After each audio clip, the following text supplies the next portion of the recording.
our video tutorial on the beta distribution in R. In this video tutorial, we're going to talk about the beta distribution, some of the properties, and how to explore them in R, because if you are unfamiliar with the beta distribution, it's really useful for you to actually play with it and gain some intuition. All right, so the first thing we're going to do is we're going to create a sequence of values. Now, the sequence of values that I'm going to create will go between 0 and 1 because the beta distribution is bound between 0 and 1, and that's the range I want to look at the behavior of this particular function. All right, so I'm going to run this. I'm going to get my sequence, and then I have the d beta function here, and I have some notes up here in the comments, which you should probably comment. So I have d beta, the x values you're interested in, alpha and beta. And what d beta does is it returns the density. Okay, the key is density, not the cumulative distribution. We'll get to that in a minute. And alpha and beta are the two parameters that parameterize the beta distribution and give it the shape that it has. So the first one I'm going to do is a 1, 1. And that's usually when you talk about a beta distribution, you'll mention two numbers consecutively. The first one is alpha, the second one is beta. All right, so let's run this. It should work. Now I've got some numbers over here, and let's see what happens when I plot this. So I'm going to run this, and notice I get this flat line. You feel like, well, this thing is broken. Actually, it's not. The beta 1, 1 is flat between 0 and 1, and it's actually the uniform distribution between 0 and 1. Now, what I want to do is keep playing with this and changing the values of alpha and beta to see what they do. So let's suppose I change alpha to 2, and when I plot this, I'm going to get a different picture here. You'll see that it's an increasing, linearly increasing function, and this means that points near 1 are more likely than points near 0, and they go up in a proportional manner. Now, I could flip these around and see what happens when I do 1 and 2. Okay, so I'm going to run this. And you'll see now it's the opposite. So this function has some symmetry in its parameterization in the sense of if I flip them around, the parameters around, I get the opposite picture. I get a flipped picture around a half. All right, so now I have a density where it's more likely to have values that are low, near 0, than it is to have values near 1. Okay, now what I want to do is play with this. Well, what happens if 1, 1 was flat? What's 2, 2? So 2, 2 will give us a different picture. Okay. Now this is quadratic, and it's actually quadratic. It's an actual quadratic function. Now here, notice that it's extremely unlikely to have values near 0 and extremely unlikely to have values near 1, but it's most likely to have values near a half. Now this is what I want you to do is play with the beta distribution and kind of get a sense of what it does and what it looks like. So change them to crazy numbers. So 20 and let's say 20. Okay, and let's see what this looks like. This is a little more extreme than the one we had.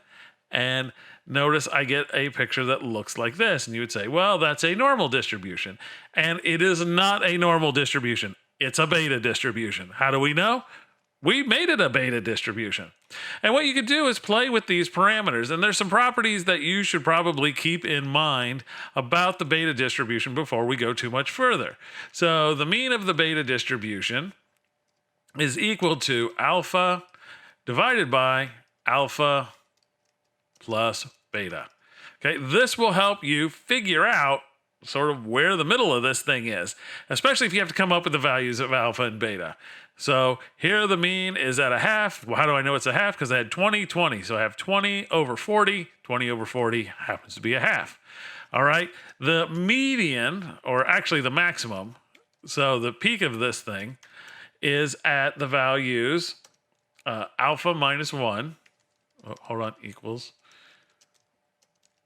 In parentheses, alpha minus 1 divided by alpha plus beta minus 2. So alpha plus beta minus 2. And there's a whole bunch of math that will get you there if you want to derive that yourself. But we're going to skip over that because we're trying to learn how to use this in the computer.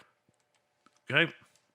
And the other thing that we might need to have around is the variance. And the variance is actually quite complicated comparatively. So this is alpha times beta divided by, and then in the denominator, we're going to have two things. So we're going to have alpha plus beta, and this is going to get squared times, squared times alpha plus beta, here, plus 1. And I can't spell. Plus 1. So these are the formulae, or formulas, however you want to say it, that will give us properties that we can get out of this if we want to find these things. But it gives us some idea of how the parameterization is going to go. So you can play with these and see what they look like.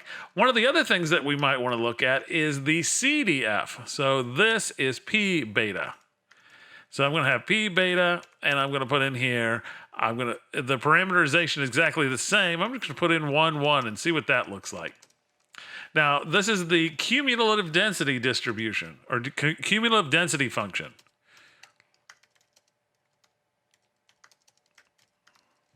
Or often called the cumulative distribution function. Let me change that here. Distribution, I can't spell. And what this is going to do is it calculates the area to the left of any x value. It'll calculate that area so that you can hunt it down. And if you want to try it, you can plug in just some simple values. So try P beta, and let's say like 0.2. And let's suppose I have a beta 2, and this will give me the area to the right of 0.2 from a beta distribution with parameters 2 and 2, and it gives me a value of 0.104. That is the probability that you are to the left or less than 0.2. All right, but we also want to plot this thing. So let's plot this. I'm going to copy and paste the plot from up here. Why? Because I can, and you can tell that I can't type very well. Anyway, so let's give this a go. I'm going to change this to Y2, and let's change this. Let's add another option here. Put in line type equals 2, just to give it a different type of line type. Also helps us remember parameters for plotting. So if I run this, I'm going to get a different picture. I didn't run all of it. Got to remember, that's a mistake I commonly make, is not running all of this. So this is a straight line, and you're like, wait a minute, that's odd. But it shouldn't be too odd. It's a 1, 1, okay? It was flat to begin with. If I integrate across it, it should be a straight line. What happens if I go to 2, 2?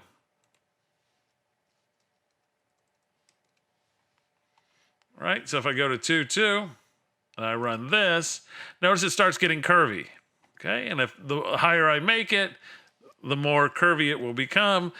Cumulative distribution functions always go between 0 and 1. So their output will always be between 0 and 1 because it's a cumulative probability. So if I run this again, notice it becomes more peaked or more steep in the middle.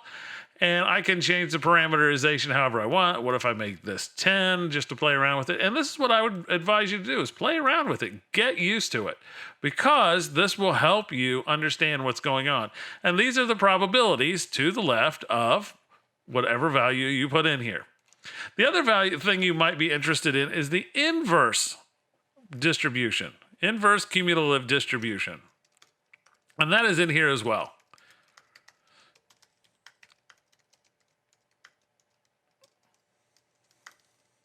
And what it does is, it's a little bit different. So I'm going to make this, well, I could plot it, but I'm not going to. So well, let's not do that. Just, it's Q beta, okay? And what this is going to say is what X value is the answer it's going to spit out. What X value gives me a probability to the left of 0.1 for a beta. And I think the original one was 2, 2, right above.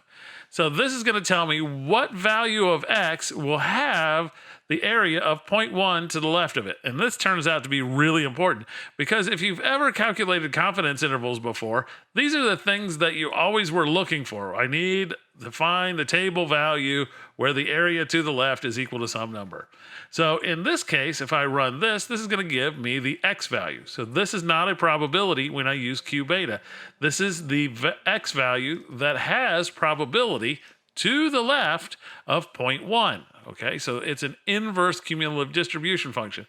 And as we go through more distributions, you'll see how to put these together. And in the next couple videos, I will start putting in more details in the plots, so it also encourages you to learn about plots and plotting to make it easier to understand how to deal with cumulative distribution functions and probability distributions and probability densities all together. But these are the common tools that we're going to have to use with the beta function in R. There's also a way to randomly generate a beta distribution, and if you want to randomly generate from one, there is a function called R beta. So randomly generate from a beta distribution, and I can put here R beta.